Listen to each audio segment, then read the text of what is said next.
Most people spend their entire lives searching for happiness in all the wrong places. What if I told you that everything you've been taught about personal transformation is actually keeping you stuck in the same cycle? There's an ancient process that alchemists used to turn lead into gold. But here's what nobody tells you. They weren't really talking about metal. They were talking about you, about transforming the heaviest, darkest parts of yourself into something that shines. And this process has 4 distinct stages. 4 stages that every single person who's ever truly woken up has gone through, whether they knew it or not. You see, we live in a world that's obsessed with quick fixes. We want instant enlightenment. We want to skip the hard parts and jump straight to being peaceful and wise. We scroll through our phones looking for that one quote, that one video, that one piece of advice that's going to change everything overnight. But that's not how transformation works. That's not how it's ever worked. Problem is that we've been sold a lie. We've been told that if we just think positive enough, if we just manifest hard enough, if we just meditate for 10 minutes a day, everything will magically fall into place. And when it doesn't work, we blame ourselves. We think we're doing it wrong. We think we're broken. We think there's something fundamentally wrong with us that can't be fixed. But the truth is much simpler and much harder at the same time. Real transformation isn't about adding more to yourself. It's about burning away everything that isn't you. And that burning process, it hurts. It's supposed to hurt. The ancient alchemists knew this. They had a process they called the Magnum Opus, the great work. And it wasn't just about chemistry. It was a map of human consciousness, a guide to becoming who you really are underneath all the layers of fear and conditioning and pretending. Stage 1, Nigredo, the blackening. Let's start at the beginning. The first stage is called Nigredo, the blackening. And if you've ever hit rock bottom in your life, you know exactly what this feels like. This is the stage where everything falls apart, where the life you've been living stops working, where the masks you've been wearing start to crack, where you can't pretend anymore that everything is fine when it's clearly not. Maybe you lose a job you thought defined you. Maybe a relationship ends, and suddenly you don't know who you are without that other person. Maybe you just wake up one day and realize that the life you've been living isn't actually your life at all. It's something you constructed to please other people, to fit in, to be acceptable. This stage is dark, really dark. It's the stage where people have what we call a dark night of the soul, where you question everything, where nothing makes sense anymore, where you feel lost and confused and completely alone. And here's what most people don't understand about this stage. It's not a mistake. It's not something that went wrong. It's actually the beginning of something going right for the first time in your life. You see, you can't build something new on a rotten foundation. You can't become who you really are while you're still clinging to who you think you should be. The old version of you has to die first, not physically, but psychologically. All those ideas about yourself that you've been carrying around, all those stories about who you are and what you're capable of, all those limiting beliefs that were planted in you by parents and teachers and society, they all have to be questioned. They all have to be examined. And most of them have to be let go. It's uncomfortable. This is painful. Because we identify with these things. We think these stories are us. So when they start to crumble, it feels like we're dying. And in a way we are. The false self is dying so the real self can be born. Most people never make it past this stage. They feel the discomfort and they run. They distract themselves, they numb themselves with work or food or alcohol or relationships or entertainment. They do anything they can to avoid sitting with this darkness, to avoid feeling what needs to be felt. But if you can stay with it, if you can sit in this darkness without running away, if you can allow yourself to fall apart completely, something incredible starts to happen. You begin to see what's real and what's not. You begin to see which parts of you are actually you and which parts are just programming. You begin to see the difference between who you are and who you've been pretending to be This is the purification process. This is the burning away of everything false, and it has to happen first. There's no skipping this stage. Anyone who tells you there's a shortcut is lying to you or lying to themselves. Think about it like this. Imagine you have a garden that's completely overgrown with weeds. You can't just plant new flowers on top of the weeds and expect them to grow. You have to pull out the weeds first. You have to clear the ground. And that's messy work. It's dirty work. Your hands get covered in soil. But it's necessary work.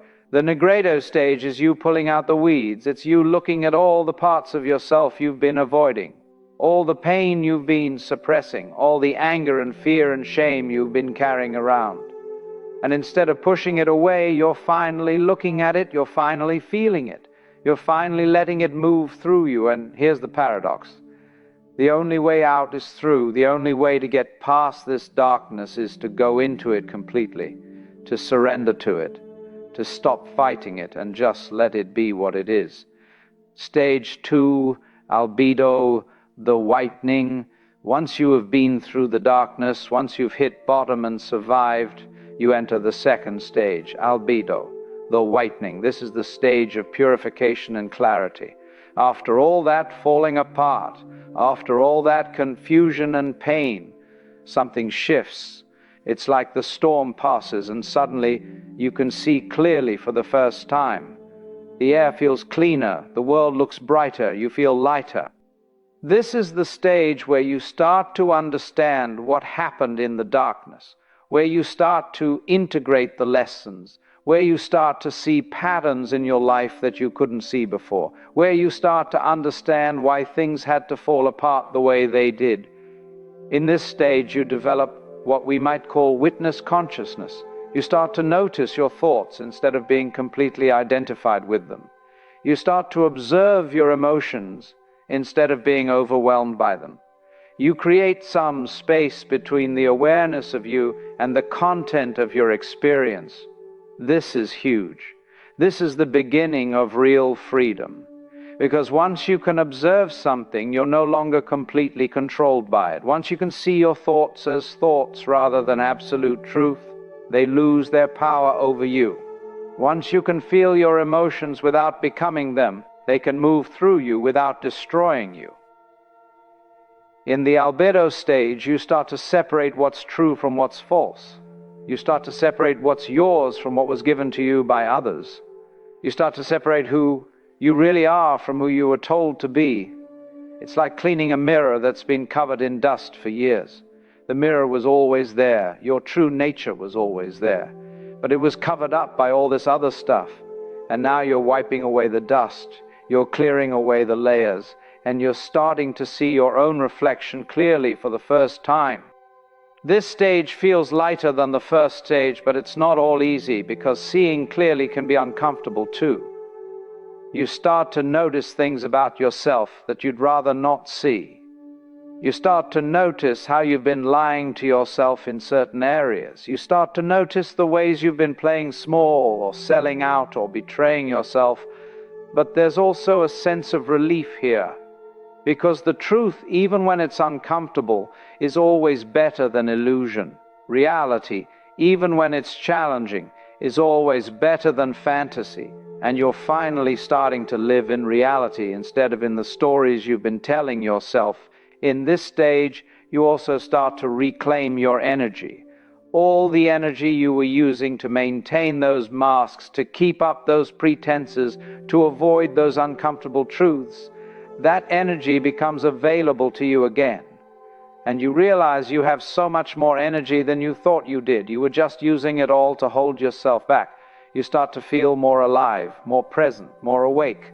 Things that used to bother you don't bother you as much anymore. Not because you're suppressing your reactions, but because you genuinely see them differently. You have perspective now. You have wisdom that can only come from having been through the darkness and come out the other side. People might start to notice a change in you. They might say you seem different, more grounded, more calm, more real. And they're right. You are different because you're becoming yourself. The real you, not the constructed you, not the performing you, not the people-pleasing you, the actual you. Stage 3, citrinitas, the yellowing. The third stage is called citrinitas, the yellowing. This is the stage of illumination, of awakening, of seeing the light. If the first stage was about breaking down and the second stage was about clearing out, this stage is about lighting up. This is where your true nature starts to shine through. This is where you start to embody the wisdom you've gained. This is where you start to live from a deeper place. In this stage, something interesting happens. You stop trying so hard. You stop forcing things. You stop pushing and controlling and manipulating life to fit your plans. Not because you've given up, but because you've realized something profound. Life already knows what it's doing. You start to trust the process. You start to trust yourself. You start to trust that things will work out the way they're supposed to work out, even if it's not the way you expected. This doesn't mean you become passive. It doesn't mean you stop taking action. It means your actions come from a different place. Instead of acting from fear or desperation or need, you start acting from inspiration and clarity and inner knowing. You develop what we might call spontaneous right action. Don't have to overthink everything anymore. You don't have to analyze every decision to death. You start to know what to do, not because you've figured it all out logically, but because you're connected to something deeper than logic. This is the stage where synchronicities start to happen, where the right people show up at the right time, where opportunities appear that you couldn't have planned for, where life starts to flow in a way that feels almost magical. But here's the thing, it's not magic. It's you finally getting out of your own way. It's you finally aligning with your true nature instead of fighting against it. It's you finally swimming with the current instead of against it. In this stage, you start to see the perfection in everything, not perfection in the sense that everything is pleasant or easy, but perfection in the sense that everything is exactly as it needs to be for your growth and evolution. Even the challenges, even the setbacks, even the pain. You start to understand that there are no mistakes.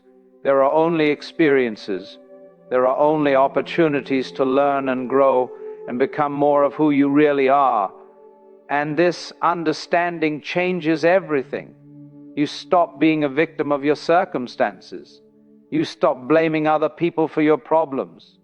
You stop waiting for the world to change so you can be happy. You realize that happiness, peace, contentment, these things come from within. They always have. You just couldn't see it before because you were looking in the wrong direction. In the Citranita stage, you become the light.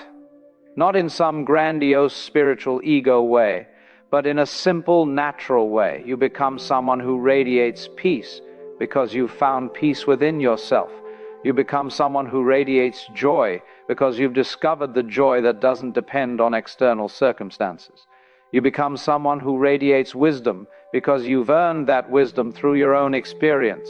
And this light that you become, it affects other people.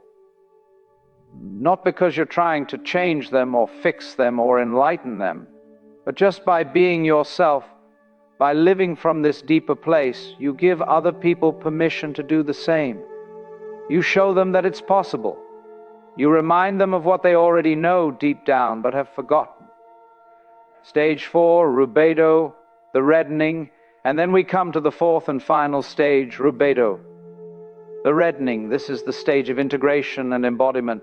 This is where everything comes together. This is the completion of the great work. In this stage, you don't just understand the truth intellectually. You don't just experience moments of clarity and awakening. You actually live it. You embody it. You become it. 24 hours a day, 7 days a week, not perfectly because perfection isn't the point, but consistently, authentically, fully. This is the stage where the spiritual and the material unite, where the inner and the outer align, where who you are on the inside matches what you express on the outside. There's no more gap between your understanding and your actions. There's no more contradiction between what you know and how you live. You stop dividing life into spiritual and non-spiritual. You stop dividing your time into sacred and mundane. Everything becomes practice. Everything becomes an opportunity to be present, to be aware, to be yourself. Washing the dishes is just as spiritual as meditating. Having a conversation is just as meaningful as reading a profound text. Living your ordinary life becomes the ultimate spiritual practice. In this stage, you develop what we might call radical acceptance. Not acceptance in the sense of passivity or resignation, but acceptance in the sense of seeing reality clearly and working with it instead of against it.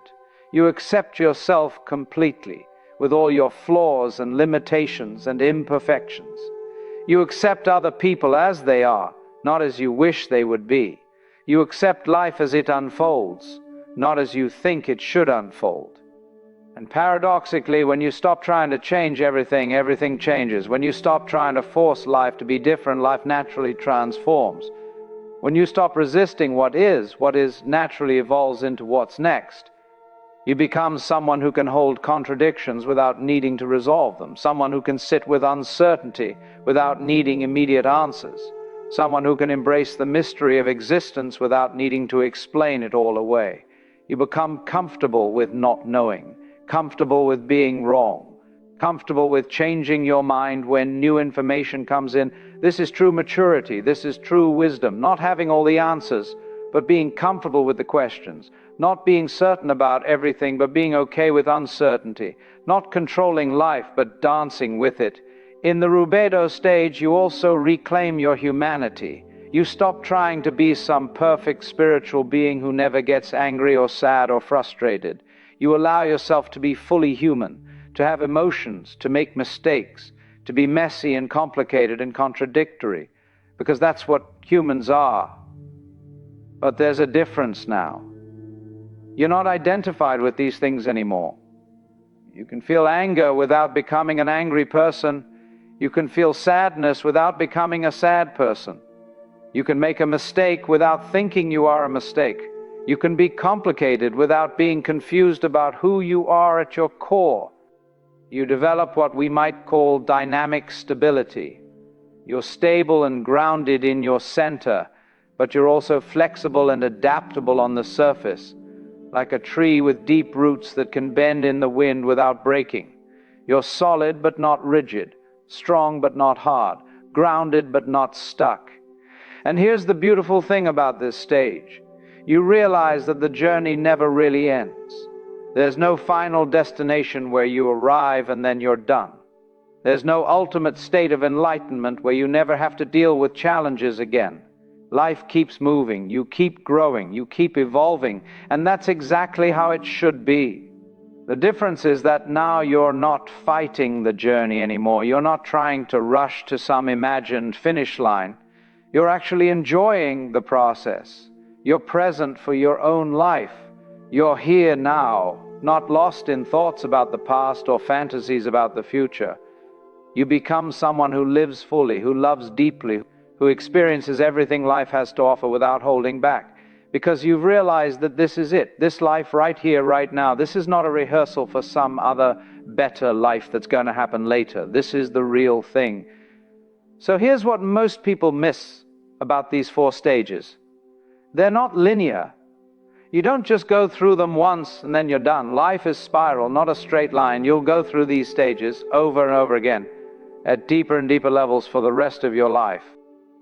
Every time you face a new challenge, every time you grow to a new level, every time you are ready for a deeper truth, you'll go through some version of these stages again. You'll have moments of falling apart, moments of clarity, moments of illumination, moments of integration. And then something else will come along that challenges you at an even deeper level, and you'll start the process again. But here's the difference.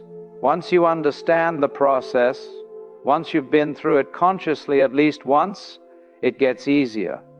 Not because the challenges get smaller, but because you trust the process. You know that the darkness isn't the end. You know that falling apart is often the beginning of coming together in a new way. You know that confusion often comes right before clarity. You stop panicking when things fall apart, because you understand that's just the Negredo stage doing its work. You stop clinging to clarity when it comes, because you understand that it's just one stage in an ongoing process. You stop trying to rush through the stages, because you understand that each one has its purpose and its gifts. And this is the real Magnum Opus, the great work, not becoming some perfect enlightened being who never struggles, but becoming someone who can dance with all of life's stages, someone who can be with whatever is happening without needing it to be different, someone who can trust the process even when the process is uncomfortable. This is inner alchemy. This is real transformation, not adding something to yourself that you don't have, but removing everything that's covering up what you've always been, not becoming someone new, but remembering who you've always been underneath all the conditioning and fear and pretending. Look, transformation isn't easy. If it was easy, everyone would be doing it. Most people will spend their entire lives avoiding the Negredo stage, avoiding the darkness, avoiding the falling apart. They'll keep themselves busy and distracted and numb, so they never have to face what needs to be faced. But you're different. Otherwise, you wouldn't be here right now listening to this. Something in you knows that there's more to life than just going through the motions. Something in you knows that you're capable of more than just surviving. Something in you knows that real joy, real peace, real freedom is possible. Not someday in the future when everything is perfect, but right now, right here in the middle of your messy, complicated, beautiful life. The 4 stages of inner awakening are not just ancient philosophy. They're a practical map for your own transformation. They're a guide for navigating the inevitable challenges and changes that life brings. They're a reminder that whatever you're going through right now, no matter how dark or confusing or overwhelming it feels, it's part of the process. It's part of your own great work, so don't rush it. Don't try to skip the hard parts. Don't pretend you're further along than you are. Just be where you are, feel what you're feeling, know what you know, and trust that each stage will give you exactly what you need to move to the next one. The lead becomes gold not through force, but through patient transformation, through the right conditions, through the right process. And you are no different. You are already gold. You've always been gold. You're just in the process of remembering that, of uncovering that, of becoming that.